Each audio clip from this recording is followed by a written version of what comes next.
إن الحمد لله نحمده ونستعينه ونستغفره ونستهديه ونعوذ بالله من شرور أنفسنا ومن سيئات أعمالنا. من يهده الله فلا مضل له ومن يضلل فلا هادي له، وأشهد أن لا إله إلا الله وحده لا شريك له، وأشهد أن محمدًا عبده ورسوله. يا أيها الذين آمنوا اتقوا الله وقولوا قولا سديدا يصلح لكم أعمالكم ويغفر لكم ذنوبكم، ومن يطع الله ورسوله فقد فاز فوزا عظيما. أما بعد،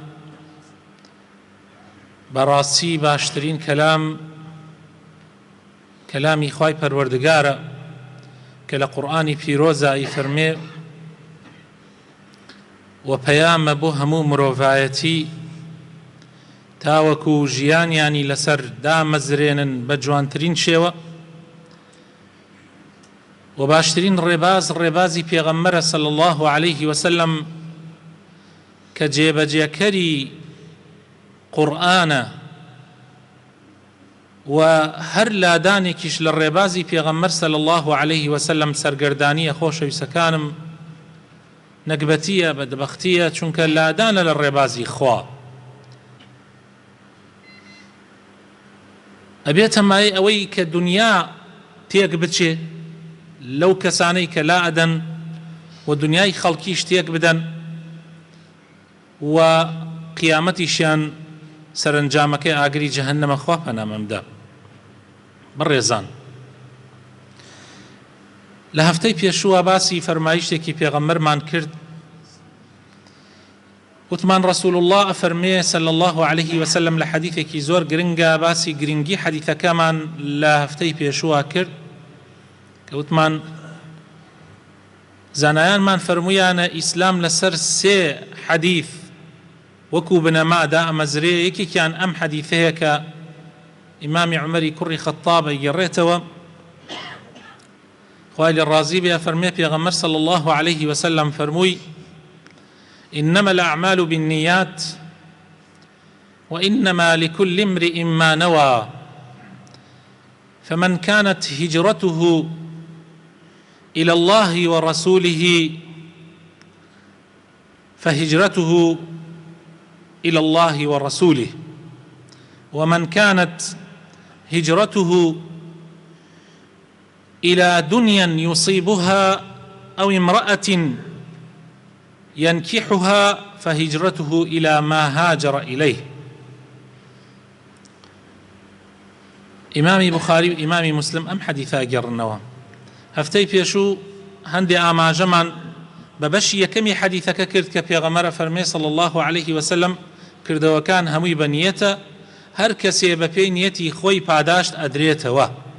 کێ نیەتی خوا و پێغەمبەری خوای هەبێ لە کار و کردەوەکانیە ئەوەی بۆ ئەنووسرێ، کێیش بۆ دنیا و بۆ ڕیا و بۆ ئەوە بیکا ناوی پێدەرکا بە هەمان شێوە، ئەو پاداشتەی ئەدرێتەوە کە نیەتی هەبووە. خوا پەنامان بدەم. ئەمجا پێغەمبەر صلی الله عليه وسلم لەناو حەدیثەکە نمونەیەک دێنێتەوە بە کارێک، کردارێک کە زۆر مەزن و پیرۆزە. ئەویش بریتیە لە کاری هیجرە، واتە کۆچکردن. لای خۆمان بە مردنیش ئەوترێ کۆچکردن، حتا یعنی زیاتر کۆچ بۆ مردن بەکاردێ، یعنی مردنیش کۆچە لە دنیا دەرەچی ئەڕۆی بۆ قیامەت. بەڵام خۆی لە ڕاستیە هیجرە معنای تری هەیە.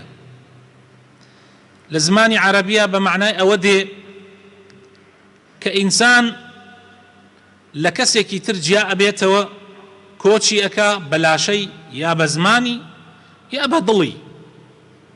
یعنی تۆ لە کەسێک بێزاری، لێ عاجز ئەبی، لێی زویر ئەبی، لێی جا ئەبیتەوە بە جەستەت، جاری وا هەیە بە جەستە و بە زمان و بە دڵیش لێی جابیتەوە، یا جاری وا هەیە بەس بە زبان، جاری واش هەیە بەس بە دڵ. لە شەرعیشان مەقسەد لە هیجرەت چییە؟ مەبەست لە هیجرەت ئەوەیە کە تۆ لە وڵاتی کافران یان وڵاتی تاوان و گوناح دەرئەچی بۆ ئەو شوێنەی کە بتوانی دینەکەتی تیا بە جوانی ئەنجام بدەی، عیبادەتی خوای تیا بە جوانی بکەی کە وڵاتی ئیسلامە و وڵاتی تاعەت و خواپەرستیە. ئەمە کۆچە. کۆچ تۆ لە وڵاتی کافران دەرەچی دەی بە وڵاتی ئیسلام، یا لە وڵاتی بیدعەکاران دەرئەچی دەی بە وڵاتی ئەوانەی کە ئیلتیزامیان بە سنەتی پێغەمبەرەوە هەیە صلی الله عليه وسلم.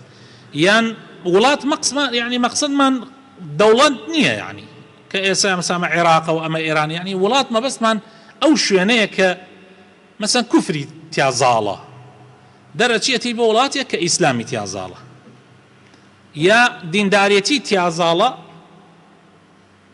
بێدینی تیازاڵە دەرەچێتی بە وڵاتێک کە ئیسلام و دیندارێتی تیازاڵە. ئەمە مەقسەد وڵاتە. ئەمە طبعا سنەتی پێغەمبەرەکانە، سنەتی پێغەمبەر ئیبراهیم عەلەیهی السەلام کە باوکی کاتێ دەرێکە هیجرەت و کۆچ ئەکات بە باوکی ئەڵێ ئینی ذاهب إلى ربی سەیەهدین، من کۆچەکەم و ڕۆکەمە خوا خوای تەعالا خۆشی هیدایەت مەدا. ئیترەوە بوو لە وڵاتی عێراق کە ئێستا پێوتری عێراق دەرەچێ ڕوا بۆ شام و دوای ئەوە کۆچەکە ڕوا بۆ میسر. کۆچێکی تریشی هەیە کە هەندێک لە کەسوکاری ئەبا بۆ مەکەی پیرۆز کە ئێستا پێوترێ مەکە، ئەو کاتە نەبووە. و هەروەها پێغەمبەری خۆشەویستمان صلی الله عليه وسلم کاتێک کافرەکان تعدا لە خۆی و لە ئەصحابەکان یەکەن هەتا هەندێکیان شەهید دەکەن لە ژێر ئەشکەنجە و ئازارە، پێغەمبەری خوا صلی الله عليه وسلم فەرمانەکە کە هەندێک لە ئەصحابەکانی کۆچ بکەن بڕۆن بۆ حەبەشە، بۆ ئەفریقیا، بۆ ئەثیوبیای ئێستا.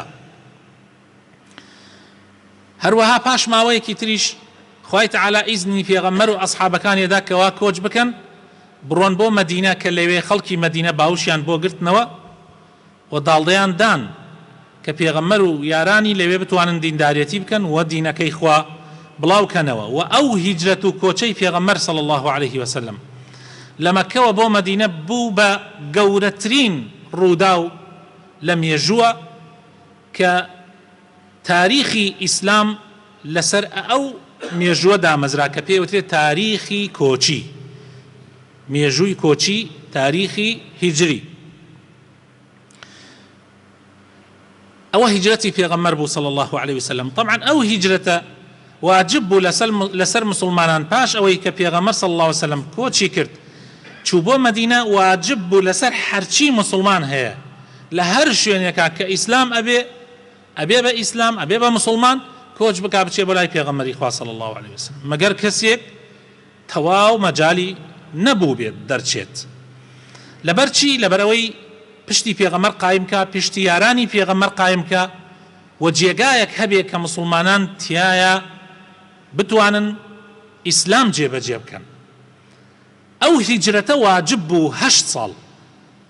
8 ساڵ ئەو هیجرەتە واجب بوو هەر کەسێ بیوتایە لا إله إلا الله ئەبێ بڕایە بۆ خزمەتی پێغەمبەر صلی الله عليه وسلم و یارانی پێغەمبەری خوا لە مەدینە. ئیتر ئەو لە هەرکوێ بوایە تا خوای تەعالا کردی مسلمانان توانیان فتحی مەکە بکەن، یعنی مەکە ئازاد بکرێ و ببێتە جێگەی مسلمانان. پێغەمبەری خوا صلی الله عليه وسلم ئەو کاتە فەرمووی لەمڕۆ بەدواوە لا هیجرەتە بعد الفتح، فەرمووی لە ئەمڕۆ بەدواوە ئیتر هیجرەت نامێنێ، کۆچ نامێنێ. مەقسەد کۆچی خەڵکە بۆ مەدینە، مەقسەد کۆچی خەڵکیە لە شوێنەکانی خۆیان بۆ مەدینەی پێغەمبەر صلی الله عليه وسلم. ولكن جهاد ونية، هەر کەسێک لە هەر شوێنێکە داوای لێکرا لە پێناوی خوا جیهاد ئەکات و نیەتی خۆی پاکە کاتەوە و دەست ئەکا بەکار و کردەوەی جوان و ئیسلامەتی و ئەخلاقی جوان. وإذا استنفرتم فانفروا، لە هەر شوێنێکە داواتان لێکرا وتیان ورن ئێوەش زوو خۆتان بگەێنە سوپای ئیسلام. کەوابوو ئەو هیجرەتەی پێغەمبەر صلی الله عليه وسلم یا ئەصحابانی پێغەمبەری خوا صلی الله عليه وسلم بۆ لای پێغەمبەری خوا بەو حەدیثەی پێغەمبەر صلی الله عليه وسلم کۆتایی پێ هات. بەڵام ئەو هۆکارەی کە بووە هۆی ئەوەی خەڵک بچن بۆ لای پێغەمبەری خوا صلی الله عليه وسلم هەر ماوە و هەر کاتێکیش دووبارە بوویەوە هیجرەت و کۆش دووبارە ئەبێتەوە. یعنی عولەما وتویانە لە هەر شوێنەکە مسلمان نەیتوانی دیندارێتی بکە، نەیتوانی دینەکەی دەرخا، شوێنێکی تر هەبوو بتوانی دینەکەت تایە جێبەجێ بکەیت، واجبە لەسەر شانت لەو شوێنە خراپە دەرچی بڕۆ بە شوێنە چاکەکە، واجبە لەسەر شانت. بۆیە پێغەمبەری خوا صلی الله عليه وسلم فەرمووی لە حەدیثێکی ترە لا تنقطع الهجرة حتى تنقطع التوبة. هجرت کۆتایی پێ نایە حتا تەوبە کۆتایی پێێت، یعنی هەتا ڕۆژ قیامەت. ئەو ڕۆژە نییە کە تۆبە خۆر دەرەچێ لەم لاوە لە لای ڕۆژ ئاواوە خۆر هەڵدێ ئیتر تەوبە نامێنێ. پێغەمبەر فەرمێ صلی الله عليه وسلم ئەو ڕۆژەش هیجرەت نامێنێ. کەوابوو ئەو هیجرەتەی کە هۆکاری هەیە، هۆکاری ئەوەیە کە تۆ های لە وڵاتێکان ناتوانی نوێژەکان تیش بکەی بە جوانی، ناتوانی مناڵەکانت لەسەر ئیسلام پەروەردەکەی، واجبە لەسەر شانت لە وڵاتە دەرچی بڕۆی بۆ وڵاتێک کە تایە دینداریەتەکەت بە جوانی ئەنجام بدەیت. ئەمە هۆکارێک لە هۆکارەکانی هیجرەت. طبعا لێرە پرسیارێک دێتە ناو، زۆر جار ئەکرێت ئایا ئەگەر کەسێک لە وڵاتێکە کە ظاهیر ئیسلام تایە زاڵە دەرچێ بڕۆ بۆ وڵاتێک کە ظاهیر بێدینی تایە زاڵە، ئایا ئەتوانێ بڕوا لە وڵاتە ئیقامە وەربگرێ؟ بۆ نمونە ئەو خەڵکەی کە لە وڵاتانی ئیسلامەوە کە با حکمی ئیسلامیش نەبێ، بەس ظاهیر خەڵکەکەی مسلمانە و تو ئەتوانی دیندارێتی تیا بکەی، کە کۆچەکەن ئەڕۆن بۆ ئەوروپا، بۆ ئەو وڵاتانەی کە تایە ئیسلام زاڵ نییە، بەس هەندێ ئازادی و هەندێ حڕیەتی تایە، حڕیەتی بێدینیشی تایە و حڕیەتی دیندارێتیشی تایە، نەک بە کاملی، هەندێک حڕیەتی تایە. یعنی لە وڵاتانە تۆ ناتوانی ئیسلام بە کاملی جێبەجێ بکەی. ئایا دروستە یا دروست نییە؟ لە حەدیث هاتووە پێغەمبەر صلی الله عليه وسلم فەرمێ من بەریئم لەو کەسەی کە لە بەینی مشرکین و بێدینانە ئیقامە ئەکا. أنا بريء من كل مسلم يقيم بين أظهر المشركين. پێغەمبەر فەرمێ صلی الله عليه وسلم من بەریئم لە هەر مسلمانێک لە نێوانی کافر و بێدینەکانە ئەژێت، لەوێ ئیقامە ئەکات. ئەم حەدیثە طبعا زانایان بە چەند شێوەیەک ئینیان کردووە. ظاهیری حەدیثەکە وایە کە ئەوە حرامە، تۆ لە وڵاتی ئیسلام و دەرچی بۆ ئەو وڵاتانە بڕۆی لەبەر خاتر ئەوەی کەوا تۆ زێپارەی زیاتر پێیاکەی، یا لەبەر خاتری ئەوەی کە هەندێک شت، چونکە زۆر جار خۆشەویستەکانم کە تۆ لێرەوە ئەڕۆی بۆ ئەو وڵاتانە ڕاست تۆ لەوانەیە بتوانی هەندێک ئیش بکەی، هەندێک پارەت دەستکەوێ، بەڵام لەوانەیە زۆر جار تۆ لەوێ کاتێ ژن ئەهێنی و مناڵتە بێ مناڵەکانت ئەخلاقی ئەوان وەرەگرن و تۆ ناتوانی لەسەر ئیسلام پەروەردەی کەی. زۆر کەس هەیە لەوێ ژن ئەهێنێ تۆزێک زەختیان لێ ئەکا بەوەی کە مەسەن کچەکەی نەکەوێتە لەگەڵ کوڕێکی مەسیحیە، شەو کوڕەکە بێ لە ماڵیا بخەوێ و ئەم بڕوا لە ماڵی ئەوانە بخەوێ و بێ ئەوەی شوشی پێکرد بێ، ظاهیرەکەی وابێ. زۆر جار لەبەر خاترەوەی منعی ئەو ئەکا هاتوون مناڵەکانیان لێ سندۆتەوە، هەموو مناڵەکان و ژنەکەشیان لێ سندۆتەوە و هەر نازانێت چی بەسەریان هاتووە. یعنی هیچ حڕیەتێکی ئیسلامەتی لە وڵاتانە بە ئاشکرا دیندارێتی بکەیەوە دین بە کاملی جێبەجێ شتیوان نییە. بەڵام زانایانمان فەرموویانە بە دوو شەرت دروستە تۆ لەوێ بژەی. شەرتی یەکەم تەئمین بی لە دینەکەت، یعنی بزانی دینەکەت نافەوتێ و دینی ئەو کەسانەی کە پەیوەندیان بە تۆیە ژن و مناڵەکانت. شەرتی دووهەم بتوانی بە ئاشکرا دیندارێتی بکەی، دروشمەکانی ئیسلام جێبەجێ بکەی، نوێژ و زەکات و ڕۆژ و ئەمانە بە ئاشکرا ئەنجامی بدەیت، جمعە و جەماعەت، و توانە بەو دوو شەرتە دروستە لە وڵاتانە بژێ. کەوابوو ئێستا ئێمە ئەتوانین بڵێن چی؟ ئەتوانین بڵێن لە حاڵەتی زۆر ناچاریانە بێ ئینسان نەچێ بۆ وڵاتێکی تر مەگەر زۆر ناچار بێ و هەر کاتێکیش زروفی بۆ لوا و گونجا ئەبێ بێتەوە بۆ وڵاتی ئیسلام. بڕێ جۆر یعنی یان چەند جۆرێکی تر کۆچمان هەیە. کۆچی عملی خراپ بۆ عملی ساڵح، یعنی تۆ هیجرەت ئەەکەی بۆ لای کردەوەی چاک. کابرایەک پرسیاری لە پێغەمبەر کرد صلی الله عليه وسلم، فەرمووی ئەی پێغەمبەری خوا واجبە لەسەرمان کۆچ بکەین بۆ مەدینە؟ ئەوە بووتر کۆچ بۆ مەدینە نەمابوو. وتی ئەی پێغەمبەری خوا واجبە کۆچ بکەین بۆ مەدینە؟ پێغەمبەر صلی الله عليه وسلم فەرمووی کۆچکردن کارێکی زۆر قورس و گرانە، یعنی بە ئاسان نییە کۆچکردن براینە. تۆ وڵاتی خۆت جێهێڵی ئەڕۆی بۆ وڵاتێکی تر غەریبی، ئیش و کار و کاسبی خۆت جێهێڵی ئەڕۆی بۆ ئەوێ، دۆست و ئەحباب و خزم و کەسوکاری خۆت جێهێڵی ئەڕۆی بۆ شوێنێکی، یعنی کارێکی زۆر قورسە بەڕاستی. ئینەها لەشەدید پێغەمبەر فەرمێ صلی الله عليه وسلم. ئەمجا پێغەمبەر صلی الله عليه وسلم بە کابرا وتی حوشترت هەیە؟ کابراش وتی بەڵێ. فەرمووی زەکاتەکەی ئەدەی؟ پێغەمبەری خوا صلی الله عليه وسلم پرسیاری لەکرد، یعنی زەکاتەکەی ئەدەی؟ کابراش وتی بەڵێ. پێغەمبەری خوا فەرمووی دەی هەتا بۆت ئەکرێ تۆ کاری چاکە بکە، خێر و سەدەقە بکە، زەکات بدە، نوێژ بکە، کارە کردەوە جوانەکانی ئیسلام ئەنجام بدە، ئینشاء الله خوای تەعالا لە کردەوەکانت کەم ناکاتەوە. یعنی ئەگەر کۆچیش نەکەی دوای کۆچی مەدینە، دوای فەتحی مەککە کۆچیش نەکەی احتیادی، یعنی کەوا بوو ئینسان لە هەر شوێنێکا مسلمان بوو ئەگەر بتوانی دینداریەتەکەی بە جوانی بکە پێویستی بە کۆچکردن نییە. تۆ کە بڕیارت دا واز لە کۆچی، واز لە کاری خراپ بێنی، کۆچ بکەی بۆ کاری چاک، تەواوی تر. ئەوە گەورەترین کارە بەڕاستی.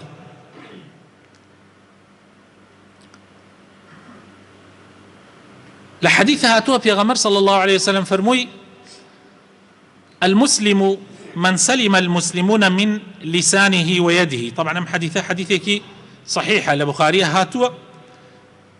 والمهاجر من هجر ما نهى الله عنه.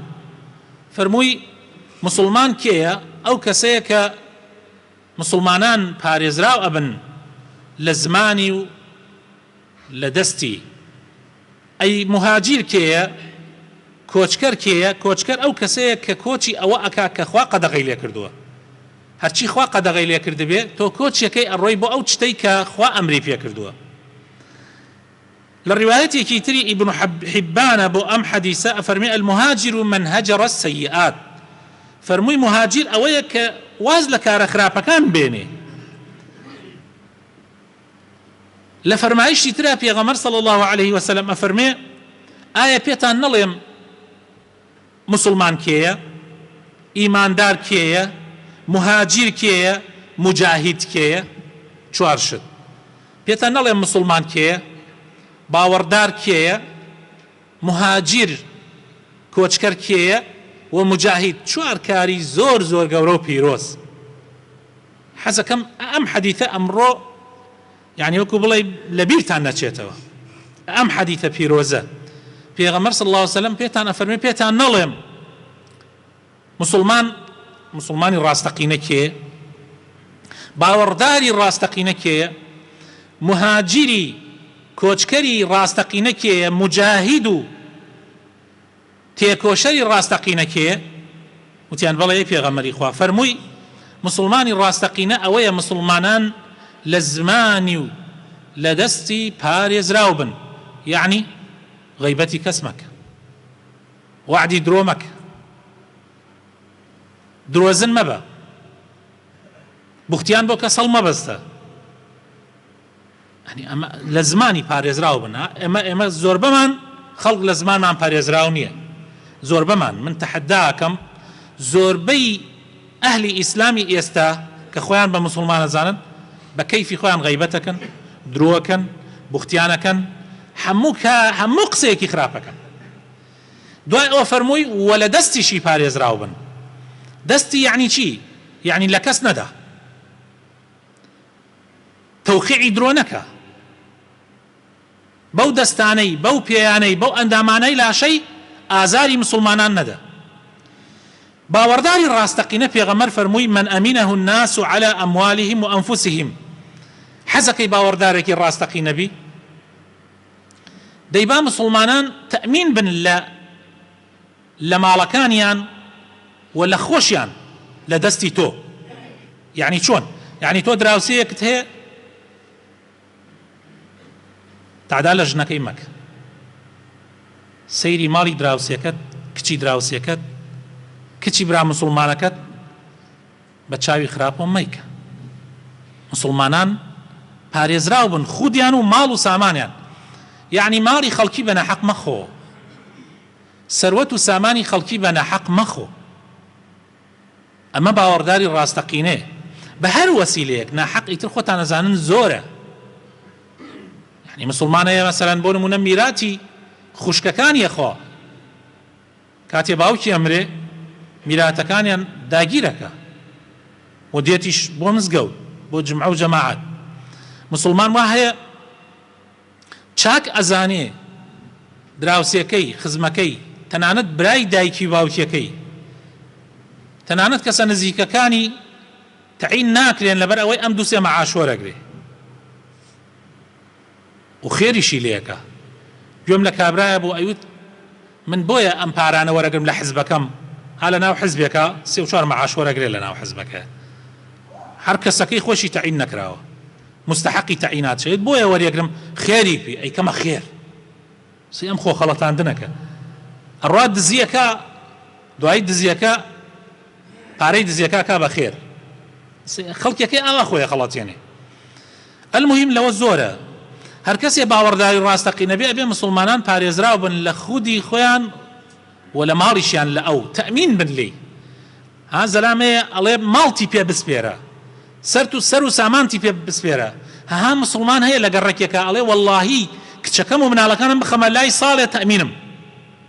چەند خۆشە ئێمە لەو جۆرە پیاوانەمان تیا دروست ببێتەوە لەو باوەڕدارانە. مهاجری ڕاستەقینە کێیە؟ پێغەمبەر فەرمووی ئەوەیە کە لە گوناح و لە تاوان هیجرەت بکە کۆچ بکە کە ئەیسە تۆزێک هەندێکی باسەکەین. مجاهیدی ڕاستەقینە کێیە؟ کۆششکەری ڕاستەقینە ئەوەیە کە مجاهدەی نەفسی خۆی بکە لە تاعەتی خوا. ئێستا تۆ حەستەکەی لە ناو ناختۆ گوناحێکت هەیە نەفست بۆ شتێکە چێ شتەکە حرامە لە ئایەت و لە حەدیثە حرامە. تۆ ئەگەر کۆششی نەفسی خۆت بکەی کۆششی نەفسی خۆت بکەی ئەو حرامە نەکەی. یعنی مقاومەی نەفسی خۆت بکەی بەرگری بکەی نەیڵی کارە خراپەکان بکە. ئەمە گەورەترین جیهادە بەڕاستی.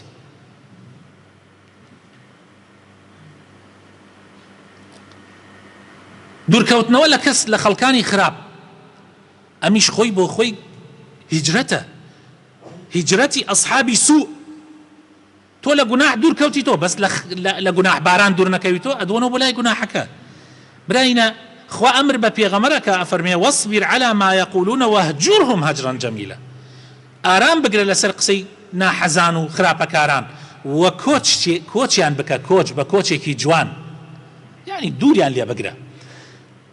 لە هاتووە یعنی لە قسەی پیاوچاکان هاتێ ئەڵێ الصاحب ساحب وتراوە یعنی هاوڕێ ڕات ئەکێشێ یعنی هاوڕێ ڕاتەکێشێ ئیتر ئەو هاوڕێ خراپەکار بێ بۆ لای خراپە ڕاتەکێشێ چاکەکار بێ بۆ لای چاکە ڕاتەکێشێ. شاعری عەرەب وتوێتی عن المرء لا تسأل واسأل عن قرينه فكل قرين بالمقارن يقتدي. وتوێتی کاتی ئەتەوێ پرسیار کەسێ بکەی پرسیار خۆی مەکە. ئیسە من بۆ نمونە کەسێ دەداوای کچەکەتەکە پرسیار خۆی مەکە هیچ زەرور نییە پرسیار خۆی بکەی بڕۆ پرسیار هاوڕێکەی کە بزان هاودەمی کێ ئیتر تەواو معناوە وەک ئەو وایە.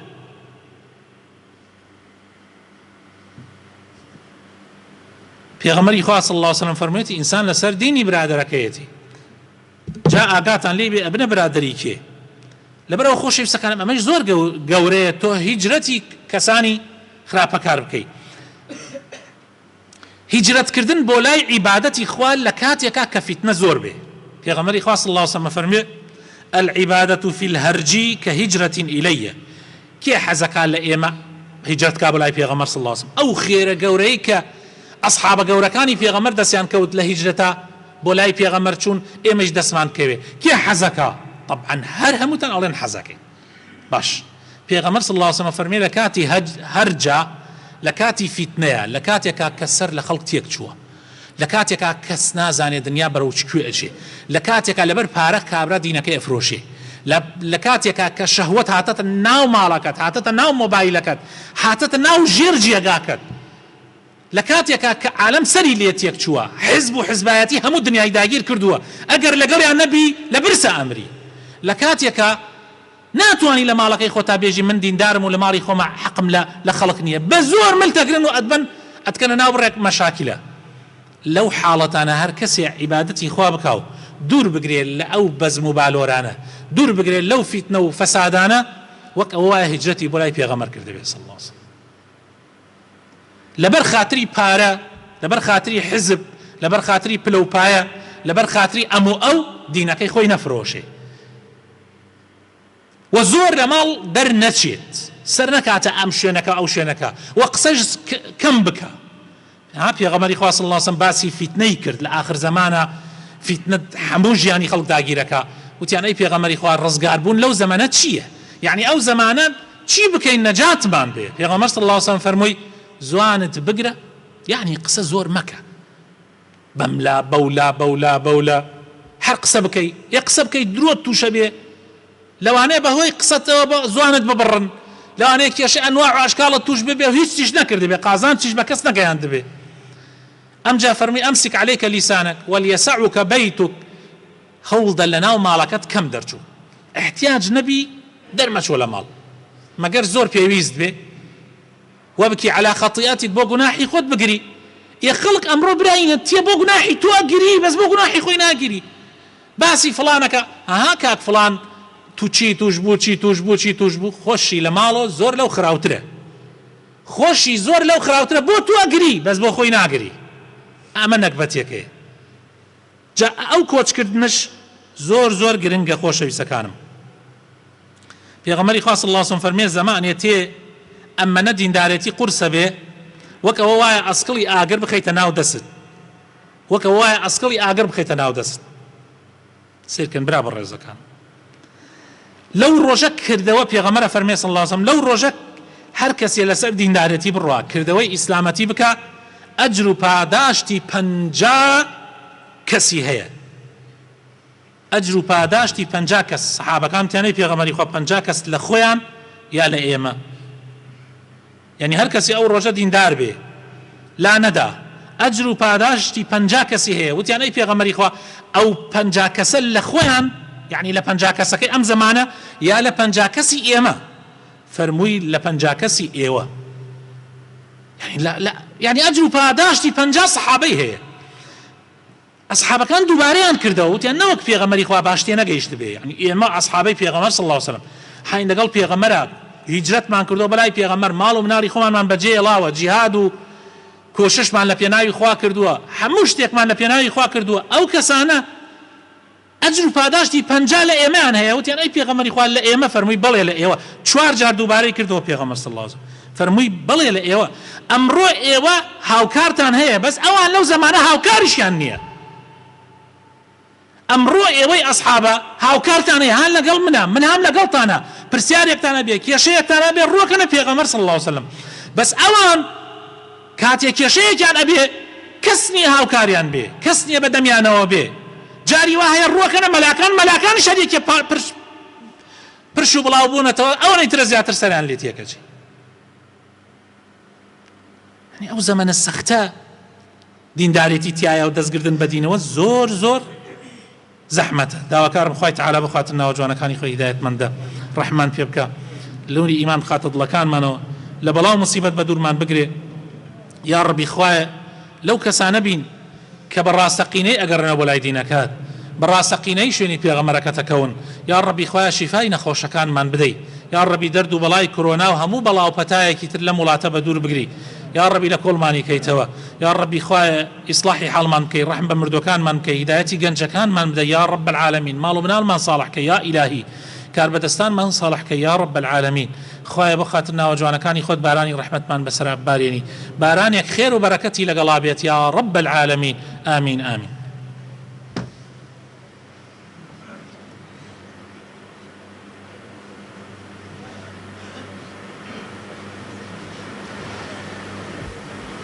آمين آمين. الحمد لله رب العالمين، والصلاة والسلام على سيدنا محمد وعلى آله وصحابته أجمعين. يا أيها الذين آمنوا اتقوا الله ولتنظر نفس ما قدمت لغد واتقوا الله إن الله خبير بما تعملون. برایانی خۆشەویست، خوشکانی بەڕێز، هجرەت و کۆچکردن یعنی تەغییر و تەحویل، یعنی گۆڕانکاری لە هەموو ژیانتە، لە دڵتە، لە زمانتە، لە کردەوەکانتە، ئەبێ بگۆڕی. تاش نەگۆڕی خوا ناتگۆڕێ. والله براینە ئیسا ئێمە زۆر جار دوعا ئەکەین، من ئەڵێم ئەم دوعایانە ئێمە هیچ لە سەقفی مزگەوتەکەش بەرز نابێت، چونکە ئێمە خۆمان ناگۆڕین. ئیتر دوعاکانمان چۆن ئەگاتە لای خوای تەعالا؟ هەر کەسی ئەوێ خوا زروف بگۆڕێ، خوا دنیا بگۆڕێ، با خۆی بگۆڕێت لەناو دڵەوە. ئین الله لا یغیر ما بقوم حتى یغیروا ما بأنفسهم. خوای تەعالا ئەو بار و زەحمەت و ناڕەحەتیانەی بەسەری خەڵکەوەیە نایگۆڕێ، لای نادا هەتا خەڵکەکە لە ناخی خۆیانە نەگۆڕێن. سورەتی ڕەعد ئایەتی 11. کەوابوو کۆچکردن خۆشەویستەکانم ئەوەیە کە ئینسان هەموو ژیانی خۆی بەرەو گۆڕانکاری بووە. یعنی بۆ نمونە هەر شتێکی خراپت بینی نەفرەتی لێ بکە بڕۆ بۆ شتی چاک. ئەگەر بەدقوتبیت بینی ها خەڵکەیە دائیمەن متەشائم بە ئەم دنیاە قەت باش نابێت، بەخوا سەیکەوتە تازە خەڵک وێران بوو عالەمین. هەر کاتی ئەوەت بینی تۆ گەشبین بە، ڕەشبین مەبە، تۆ بڵێ ئەگۆڕێ. پێغەمبەری خوا صلی الله علیه و سلم مژدەمان پێدا دیندارێتی ڕاستە لە هەندێک کاتە یا خراپە لە هەندێک کاتە زاڵە بێ، بەس دوای ماوەیەک یەکسەر چاکە زاڵە بێتەوە. تۆ گەشبین بە. کاتێک بغز و قین و حقد ئەبینی تۆ بڕۆ بۆ لای پاکی، نیەت پاکی، دڵ پاکی، ئەوە هیجرتە. کاتێک تەمەڵی یعنی بار بەسەر خەڵکار باڵ بەسەر خەڵکا ئەکێشێت تەمەڵی، تۆ لەوانە مەبە لە تەمەڵکاران. تۆ هەڵدە ئیشێ بدۆزۆ با بە تەمەنیش بیت، ئیشێ بدۆزۆ و چمکی ئیشێ بگرە و ڕووکەرە هەڵدان و کۆششکردن. کاتێ درۆزنان ئەبینی بڕۆ بۆ لای ڕاستگۆیان، کاتێک خیانەتکاران و ناپاکان ئەبینی بڕۆ بۆ لای ئەمانەت پارێز و دەستپاکان، کاتێک خەڵکێک ئەبینی ئەخلاقیان تێک چووە تو بڕۆ بۆ لای کۆمەڵە خەڵکانێک کە ئەخلاقیان جوانە، با کەمیش بن با یەک نەفەریش بن، تو بڕۆ بۆ لای ئەوە ببە بە هاوڕێ ئەوە. کاتی خەڵکانێک ئەبینی چاڵ بۆ خەڵکەکەنن، تۆ لەوانە بە کەوا ڕێگا بە خەڵک پیشان ئەدەن. کاتی خەڵکانێک ئەبینن خەریکی بوختیان و غەیبەت و درۆ هەڵبەستنن بۆ خەڵکی، تۆ بچۆ بۆ لای ڕاستگۆیان ئەوانەی کەوا منعی غەیبەتەکەن، منعی بوختیان ئەکەن. کاتێک خەڵکانێک ئەبینی ئاگری فیتنە و ئاژاوە و تەفریقە و دووبەرەکی لە ناو خەڵکە داگیرسێنن، تۆ لەوانە بە کە ئیکوژێننەوە. دووبەرەکی نایەڵی، تەفریقە نایەڵی، بڵێ خەڵکینە ئێمە هەمومان مسلمانین، ئیتر ئەمە یعنی چی؟ ئێمە هەمومان کوردین، ئیتر ئەم تەفریقە و دووبەرەکی یعنی چی؟ بۆ دوو کەس لە ماڵێکە ئەمە ئەم لای گردو ئەمە ئەو لای گردو، گشتمان مسلمان نیمان، گشتمان یەک نەتەوە نیمان. ئەلەوانە بە ئینشاءالله ئەگەر وابی ئیتر بەرە ئەوە ڕێگای ڕاست گردووە، ڕێگای گۆڕانکاری و هیجرەت و کۆچ بۆ لای پێغەمبەری خوات گردووەتە بەر. إن الله وملائكته يصلون على النبي يا أيها الذين آمنوا